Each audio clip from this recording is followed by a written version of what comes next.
Sidestory 1 might be one of the most understated, brutal chapters in Fire Emblem Awakening. People often talk about the opening rush in chapters 2, 3, 5, and chapter 12, but I almost never see anyone talking about just how difficult the first few turns of Sidestory 1 can be. Then, if you're playing on Lunatic Plus, and you manage to get past the initial wave of enemies, you still need to reach and intercept the thief in time before he escapes with the ultra-valuable Killer Lance, all while contending with the fact that the enemy formation on the left and center of the map can sometimes include enemies who have counter, linked AI, and overlapping attack ranges. It can be entirely possible to roll enemy formations that are impossible for even Frederick to tank. So, what do you do? Honestly, this is one of the chapters I have always felt the least confident in my strategies. I spent around 2 years studying Lunatic Plus and developing strategies before I started doing any work on these videos. In November, when I streamed my clear of Sidestory 1, even with 2 years of knowledge and testing and strategizing, I was still forced to use an opener that relied on front-loaded risk. It required me to land a dual strike in order to even have a chance of getting an attempt started, and after all that, things were still heavily reliant on luck for the middle section of the map. If the enemies on the left got the wrong set of skills, then the attempt is pretty much over, and I just wasted 10 minutes of my time, and I do not like doing that. Now, understandably, the guide for this video has taken me longer than any of my other video guides for the early game Lunatic Plus chapters. I wanted to spend even more time getting this one right. However, I do believe that in the past few months, I have learned and developed many more techniques to help make this map as consistent as possible. In the last 2 months alone, I have been repeatedly playing through the early game in my free time off stream, trying to find ways to make Donnel work in Lunatic Plus, and coincidentally, while doing that, I've gotten better and better and better at figuring out how to navigate this extremely difficult chapter. And while I still don't feel that I have solved this map 100%, I hope that I'm able to give a little bit of advice and help make it feel a little bit less overwhelming. I think the best units for this map are Frederick, Lisa, Sumia, and having a plus defense Robin is a massive benefit, which I've talked about in previous videos. Lonku, Miriel, and Sully are very useful to have around because they can help the group out in key ways that most other characters can't do. Stall can work as an alternate for Sully, although I like bringing Sully because of her ability to get a C support with Frederick and Lonku. Getting a C support with Frederick before this map can provide a lot of benefits, and if you use this map to get a C support between Sully and Lonku, it can also make them fight better as a team in Chapter 5.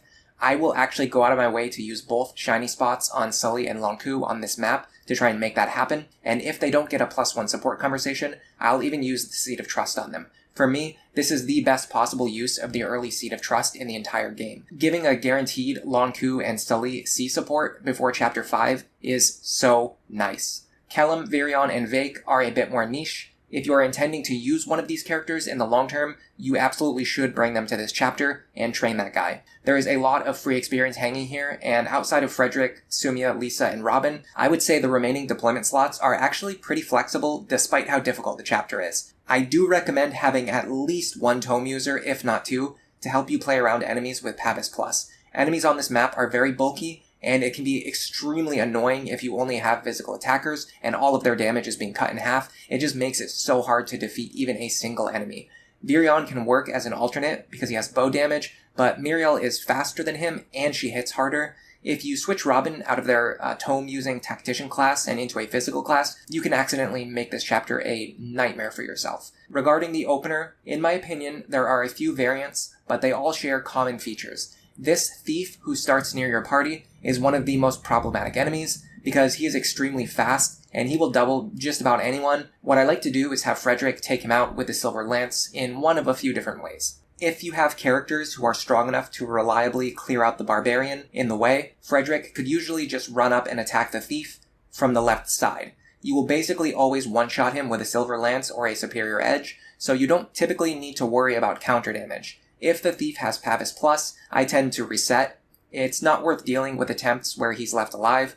We're going to see less and less resetting for enemy skills in the coming chapters, but this early on, we still have very few methods to play around Pavis Plus, so I accept the situation for what it is, and I'm just going to reset. While Frederick is standing to the left of the thief, you can potentially use him to bait in dual strikes against the archer. I was using Sumia and Sully for this. This gives you multiple attempts to fish for dual strikes against the archer in the first turn. Now, having said that, this is still a very risky strategy, and it's going to require a little bit of luck and a little bit of resetting, but it will yield to a much higher momentum on turn 2, so it's up to you if you want to go for the risky strategy or use a more consistent one. If you are going to use an opener that relies on the dual strike, I highly recommend planning out your run in advance, trying to get Frederick a C support with Sumia, Sully, or both of them if he can. This is going to drastically increase your odds of landing Silver Lance dual strikes against the archer, which is going to lead to much fewer resets and faster gameplay. Now, if you prefer a more consistent strategy, what I've been using lately goes something like this. You can have Frederick run up and attack the thief, even from the bottom doesn't matter because you don't need him to dual strike anymore, and just take out the thief with one attack with a Silver Lance, like we talked about before. Then I have Sumia fly over to him and trade the Orson Hatchet or the Javelin into his hands, depending on which weapon you have available at the time. Sumia pairs up with Frederick in order to increase his speed. With this, he can double and kill the archer on enemy phase. However, if your Frederick is too slow, it might not be possible.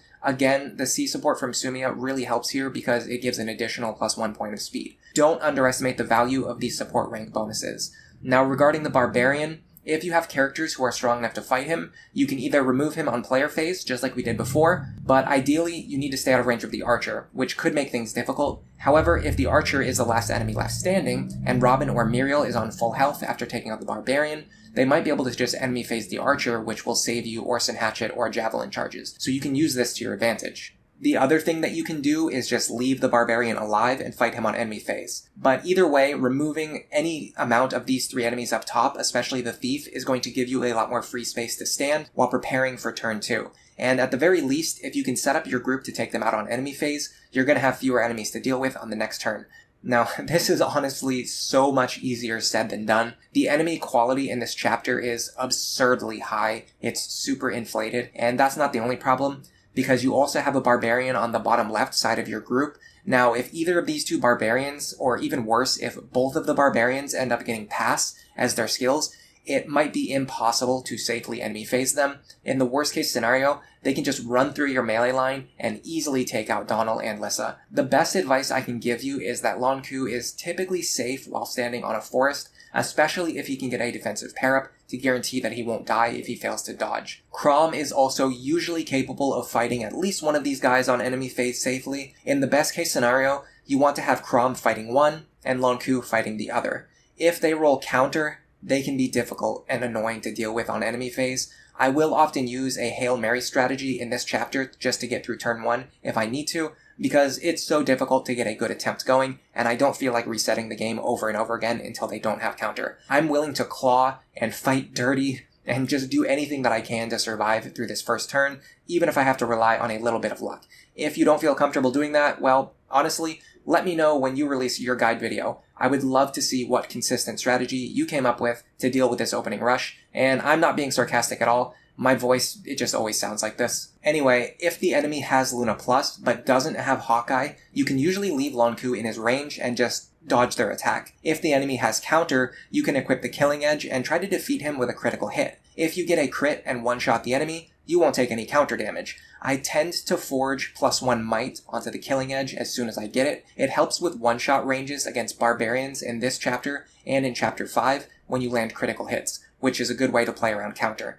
Oh, and also, you should just have the Killing Edge equipped anyway, because there's a lot of barbarians, and if Lonku could just get lucky and remove even one of them by landing a crit, this is going to make the following turn significantly easier. If you have a 30, 40, or even 80% chance of making this attempt more successful, why not just take it? At worst, you're going to reset the game pretty quickly and start again with minimal wasted time. I've talked before about quick reset strategies and how they save you a ton of real-life time in my How to Get Started guide. Go check that one out if you haven't seen it yet. Now, I want to have a very, very brief, hopefully I can keep it brief, discussion about Donnel, and I know I'm going to get some comments from this one, but it just has to be said, and I can't stop you guys from commenting about how much you love Donnel anyway. He is nearly worthless on Lunatic Plus in a no-grinding context. This is probably the most overhyped character in the history of Fire Emblem. If even one person on the planet says that Donnel is good, he is being overhyped. People seem to fundamentally not understand just how bad he is, or why he is so bad. and I'm going to save that discussion for a future video, so look forward to that one because you can leave plenty of hate comments there. Having said all of that, if you think Donnel is a fun character and you want to challenge yourself to using him, or especially if you're going to allow yourself to grind, you can certainly make him work. But being able to make a unit work by investing a ton of effort into them does not mean that they are a good unit. You could and should invest the same experience, resources, time, and effort into someone like Vake. He will become immediately stronger and more useful for your team, and in the long term, he's going to be just as strong as Donnel. There's no real actual benefit to using Donnel unless you really love making the game more difficult for yourself and you love resetting the game a lot. And I know the comment section is going to be filled with people talking about all the reasons why Donnel is so great, and I just have to say, you're wrong. If you're like me, and you know that you are not going to use Donnel for any reason, then there's also no real reason to keep him alive. And this opens up many, many possibilities. I am saying this completely unironically. I like to have him trade his Vulnerary and Bronze Lance over to another character as soon as possible, and then in the early turns, when I'm dealing with extremely difficult enemies, I have found, personally speaking, the most useful contribution that Donnel can make to my entire run is to just have him stand within range of an enemy and bait them into attacking, in order to take pressure away from my other units. You can either make a plan for exactly when you know Donnel is going to do this, if you have a specific enemy that's giving you trouble. Personally, I don't typically commit Donnel's sacrifice to a planned opponent before the battle starts. Instead, depending on which Lunatic Plus skills they happen to have, or if I get unlucky on a certain turn, or if I get overwhelmed because I make too many mistakes, I'll just keep Donnel available so I can use him as a panic button to try and pull away one attacker. If you hate the idea of using a human sacrifice or a pawn in battle, just remember that there's a cutscene at the end of the map where Donnel returns home safely to his mother, and he's totally okay, even if he fell in battle here. Crom is not Marth. He's not just sacrificing his units for minimal gain. Also, remember that you need to raise Donnel to level 2 or he's not going to join your army anyway. I think it's very, very bad resource management to feed an entire 100 experience to Donnel just to have him sitting on the bench for the entire rest of the game. Sacrificing him is a much better use of your available resources. Give that experience to Sumia, Longku, Miriel, Crom. Honestly, give it to Stahl or Sully. Virion, give it to anyone else. Do not waste your time and experience recruiting a unit that is incapable of providing any value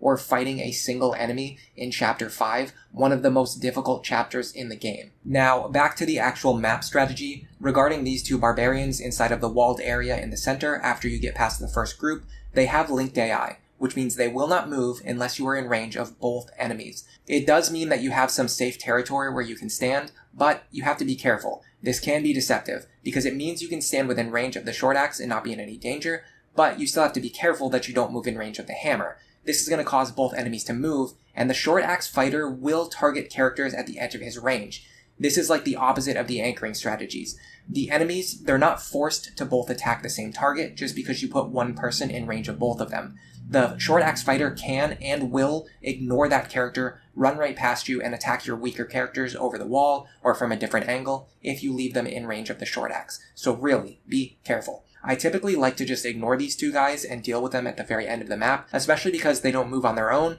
and they're not in the way of your most primary timed objectives. You really have to eliminate the group on the left quickly or you're going to risk losing the killer lance, and that's way more important. There is a thief who spends several turns moving into the top corner of the map. He spends a turn opening the door, he spends a turn opening the chest, and then he starts to escape. There is time pressure to block him from escaping, but it might not be as bad as you're imagining because he has to take all of these actions before he can even start running, and he has to reach the very bottom of the map in order to escape. And if you block this tile right here, he actually cannot escape. This is his escape tile. Instead, he's forced to attack your unit. So you can actually move Frederick here if you're quick enough with the Silver Lance equipped, and this baits the thief into attacking Frederick and then one-shotting him on enemy phase while also preventing him from escaping. Or you can just have Frederick chip him on enemy phase and then give the kill to someone else, but this requires you to be pretty fast. Most of the time, you're not going to have Frederick here quickly enough. The big problem is this enemy formation on the left and center of the map. They are very densely packed, and they come in groups with linked AI. If more than one of them spawns with counter, it can feel impossible to safely pick the group apart, especially doing it quickly enough to stop the thief. Sometimes it might even be impossible. The tricky thing is that there are several ways to approach this encounter, and it's going to depend on how dangerous these enemies are. Now, if you're playing Lunatic, this isn't going to be too bad, because the enemies will always have the least dangerous combination of Lunatic Plus skills. That is to say, none. But in Lunatic Plus mode, you're going to have wildly different approaches that are either going to work or not work depending on what skills the enemies roll. Counter, as I stated, is extremely dangerous and deadly in this specific fight.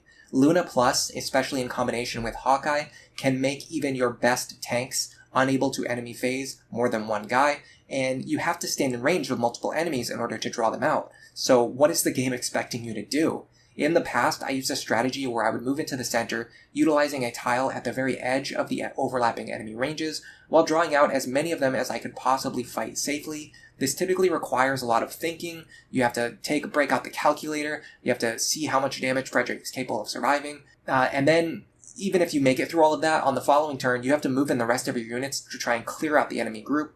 This just immediately devolves into a very messy brawl, and it's gonna lead to extremely strict player phase action economy. You can't make any mistakes, and even then, it could still lead to a failed attempt and another reset. Over time, I've refined my strategy, and I found a way to take advantage of the linked AI of the enemies. This is something I've been exploring and exploiting more and more as I've been working on these guide videos. We used something similar in Chapter 2 by attacking the enemy from across the river in order to start the enemies on the north side of the map moving all at once. And again, here, we're going to utilize a very similar strategy. The trick is to get Frederick and Sumia over to the bottom of the map as quickly as possible. In the ideal scenario, Frederick is going to be in position where he can run over and one-shot this non-aggressive thief at the bottom of the map with his silver lance. After you attack this thief, it will cause the enemies on the left to become aggressive. Now from here, you have a few different lines of play. First of all, regarding the barbarian that's standing closest to Frederick, he's aggressive now, and he will be able to reach and attack Frederick this turn. If the enemy has counter, you can fly Sumia over, trade Frederick to hold a bronze sword in his hand, and then do not pair up with him. Yes, you heard me right. There's a reason we're doing this. We actually don't want Frederick to double this enemy. We want to keep his speed low, because if he hits himself with counter damage twice, Frederick will usually die. But if he doesn't have the Sumia pair-up, he won't double the enemy, so this actually guarantees him to survive even if he gets hit by the enemy and then hits himself with counter damage. It's kind of genius that you're using low speed to your advantage. This also draws away the barbarian from the rest of the enemies, which is going to make it a little bit easier for the rest of your group to fight the archer and the other barbarian. I also recommend staying away from the wall, because there are 3 enemies up north who have their own linked AI, and if you don't trigger them, they won't start moving yet, which allows you to only have to fight the bottom group, and then take out the thief, and then you can deal with the rest of the enemies on your own time. Now, if this barbarian does not spawn with counter, you could have Sumia pair up with Frederick so that he does double the barbarian and deals more damage to him and potentially removes him. However, I don't love doing this because honestly, having Sumia and Frederick separated allows Frederick to pair up with Sumia on the following turn, and then she can fly him across the map to meet up with the rest of your army and help deal with the enemies in the center. The flyer mobility is so useful here. Now, one more alternate strategy you can use. Because you have triggered the enemy AI to become aggressive, you no longer need to stand within range of 2 of them at the same time in order to bait them. So you could just put Lonku at the edge of the barbarian's range. Typically, he's not going to move and attack, but because you attack the thief, this means the barbarian will move and attack, which means he will fight Lonku on enemy phase. Although this assumes you can actually get the guy to attack Lonku instead of Frederick. We have to actually give a shout out to the barbarians in this chapter for having some of the most confusing, complicated, and honestly impressive AI that I have ever personally witnessed in a Fire Emblem game, because you really have a hard time predicting around them. It took me months to figure out how some of the quirks of their behavior work, and I still don't always perfectly understand it, and I can't always predict what they're going to do. I know for whatever reason, they seem to really love attacking Frederick, and they will even sometimes ignore Lonku, even if they have lethal damage against him. Probably because they think their attack is going to miss, I'm not sure. But secondly, it used to confuse me and frustrate me that the enemies with counter would always run up and attack my characters in 1 range, even if they have a 2-range weapon available. I found out the reason why they're doing this is because the steel axe has more attack power than the short axe, and enemies in Awakening love dealing as much damage as possible. So for this reason, the only way you can bait them into using the short axe is typically by standing at the very edge of their 2-range reach. You should otherwise always assume that they will move into 1 range and that you will be subjected to counter damage. Despite the fact that they should attack at 2 range in many cases, they just don't do it. Okay, assuming that you clean up this group quickly enough, just be prepared to intercept and take out the thief before he escapes, or if you get pressured for time, you can just hit him while dealing with the rest of the enemies. If you can get Sumia to C-rank lances in this chapter, she can equip the Killer Lance for a massive power boost in chapters 5, 6, and 7. However, the same logic applies to any other character as well. If you're using Sully for this run, go ahead and give her the Killer Lance. It's great in her hands too. Speaking of that, the archers in this chapter often represent a free opportunity for training any characters that you prefer. I say often because, unfortunately, on Lunatic Plus, it's not always that simple. In Lunatic mode, this general strategy will always work. Let's start with the archer in the corner as the example because he's the easiest one to pin down. Fly Sumia up to the top left and repeatedly attack him with a bronze lance. You probably don't want any pair-up bonuses or dual strikes, and you want to minimize your damage. The more times you attack him, the more experience and weapon rank you will get.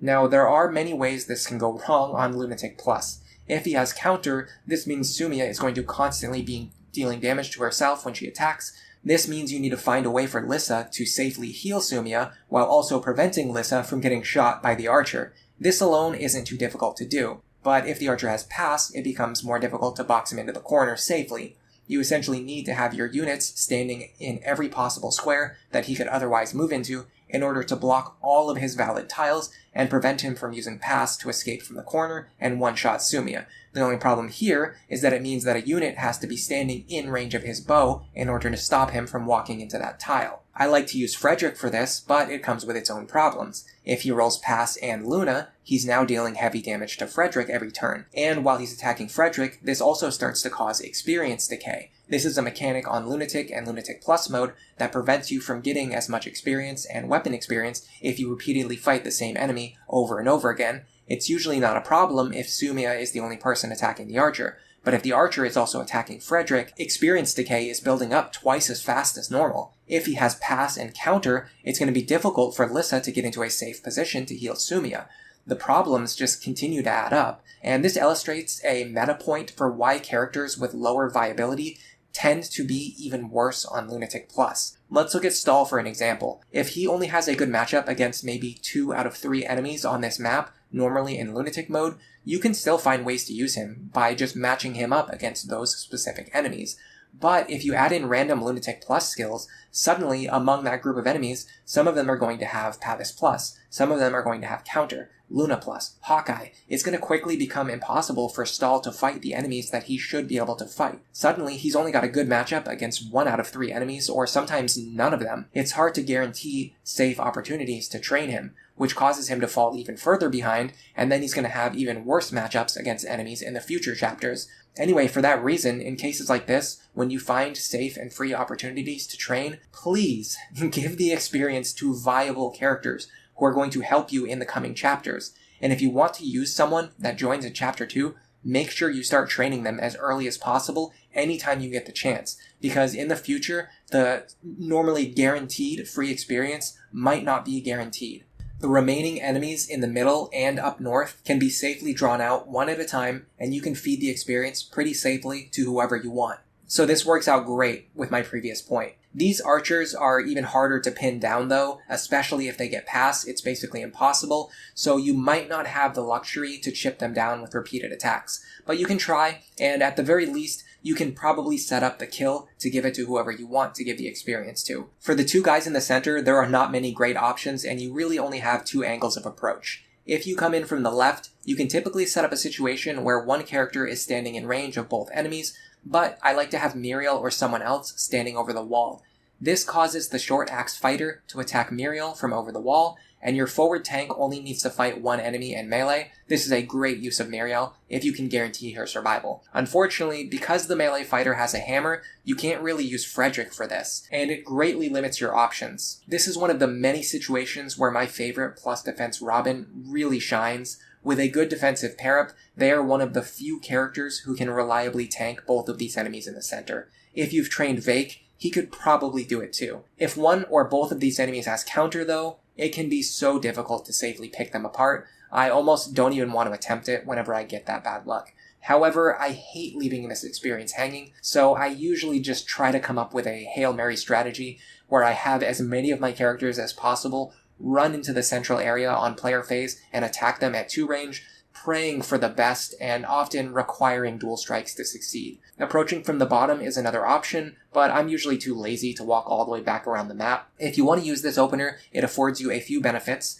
Namely, your forward tank gets to stand on these pillars, which give extra defense and avoid. Also, if you come in from the left and the bottom at the same time, this is going to help a lot more with trying to enemy phase them if they both happen to draw counter. And it's still very possible to bait the Short Axe Barbarian into attacking someone else over the wall, coming in from the south, or just drawing them out of it, in a different way. Either way, the last thing that you need to deal with in this map is the boss. Now, similar to the boss in Chapter 3, I do think that on some level, you can give the experience and the boss kill from this chapter to just about whoever you want, as long as you've been training them since Chapter 2. Unfortunately, this logic really only holds 100% true on Lunatic mode, just like in Chapter 3. If you get unlucky and the boss gets the wrong combination of skills, some characters, even if you've been training them heavily up to this point, they might still be incapable of fighting the boss safely. You just have to accept it. Don't be afraid to have Robin or Frederick pick up this kill for more consistency, especially if you just slogged your way through this extremely difficult map. You do not want to reset trying to get, 40 experience onto stall. It's not that important. Although if you're clever and the boss does not have Vantage, you can at least chip him down to low enough health and then give the kill to your desired unit, assuming you're willing to risk the chance of missing. Oh, by the way, don't forget about having your characters stand near each other to lower the crit chance of the boss. With the right formation and your C support bonuses that you've built up to this time, you should be able to lower the boss's crit chance to 0%. What's really funny is that a lot of times when I play through this map, I'm trying to chip the boss down, and I almost always crit him and kill him way before I mean to. If Robin gets Solidarity by reaching level 10, be sure to make use of this skill as well. It's a really fantastic support aura that buffs an ally whenever Robin is standing next to them. They gain plus 10 crit, which is nice when you're fishing for killing edge crits, but more importantly, it reduces the enemy chance of critting that character by 10, and in many cases, you don't even need a complicated formation of support chains. You can just have Robin standing next to your ally and prevent the enemies from critting them, just based on the power of Solidarity and how useful it is. Also keep in mind that when Robin is paired up with someone, this counts as standing next to them. So you can also use Robin as a pair-up partner to gain this minus 10 crit benefit. Anyway, that's all I have to say about the strategy for this map. Thank you so much for listening. If you want to know more about my thoughts on Donnel and why I'm such a hater, I am going to be releasing a full video about that unit in the future. And if you just need help with some of the other difficult early game chapters on Lunatic or Lunatic Plus, you can check out my other guides or even check out the archives of the live streams. If you've been enjoying what I'm doing, leave a like, a comment, and sub to the channel. But for now, enjoy the rest of your day.